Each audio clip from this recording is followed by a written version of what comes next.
opposite Ruggie O'Donoghue's. Master Patrick Aloysius Dignam, pawing the £1.5 of Mangan's late Ferrenbach's pork steaks he'd been sent for, went along warm Wicklow Street, dawdling. It was too bloomin' dull sitting in the parlour with Mrs. Stower and Mrs. Quigley and Mrs. McDowell and the blind down and they all at their sniffles and sipping sups of the superior tawny sherry Uncle Barney brought from Tunney's. And they eating crumbs of the cottage fruitcake, John the whole bloomin' time and sighing. After Wicklow Lane, the window of Madame Doyle, court-dress milliner, stopped him. He stood, looking in at the two puckers, stripped to their pelts and putting up their props. From the side mirrors, two mourning masters Dignam gaped silently. Moiler Kyo, Dublin's pet lamb, will meet Sergeant Major Bennett, the Portobello bruiser, for the purse of 50 sovereigns. God, that'd be a good pucking match to see. Moiler Kyo, that's the chap sparring out to him with the green sash. 2-bar entrance, soldiers half price. I could easy do a bunk on Ma. Master Dignam on his left turned as he turned. That's me in mourning. When is it? May the 20th. Sure, the bloomin' thing is all over. He turned to the right, and on his right, Master Dignam turned, his cap awry, his collar sticking up. Buttoning it down, his chin lifted, he saw the image of Mary Kendall, charming Sue Brett beside the two puckers. One of them mots that do be in the packets of fags Stower smokes, that his old fellow welted him out of for one time he found out. Master Dignam got his collar down and dawdled on. The best pucker going for strength was Fitzsimon's. One puck in the wind from that fellow would knock you into the middle of next week, man. But the best pucker for science was Jem Corbett.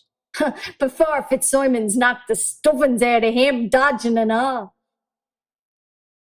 In Grafton Street, Master Dignam saw a red flower in a toff's mouth and a swell pair of kicks in him, and he listening to what the drunk was telling him and grinning the whole time. No Sandymount tram. Master Dignam walked along Nassau Street, shifted the pork steaks to his other hand. His collar sprang up again, he tugged it down. The bloomin' stud was too small for the buttonhole of the shirt. Bloomin' end to it. He met schoolboys with satchels. I'm not going in tomorrow either. Stay away till Monday. He met other schoolboys. Do they notice I'm in mourning? Uncle Barney said he'd get it into the paper tonight. Then they'll see it in the paper and they'll see my name in it and Pa's name. His face got all grey instead of red like it was, and there was a fly walking over it up to his eye. The scrunch that was when they were screwing in the screws into the coffin. And the bumps when they were bringing it down the stairs. Pa was inside it and Ma crying in the parlour and Uncle Barney telling the men how to get it round the bend. A big coffin it was. And high. And heavy looking. How was that? The last night Pa was boozed, he was standing on the landing there, bawling out for his boots to go out to Tunney's for to booze more, and he looked butty and short in his shirt. Never see him again. Death, that is. Pa is dead, my father is dead.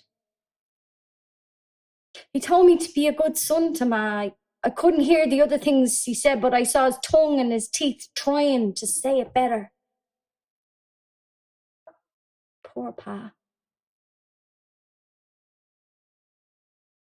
That was Mr. Dignam, my father.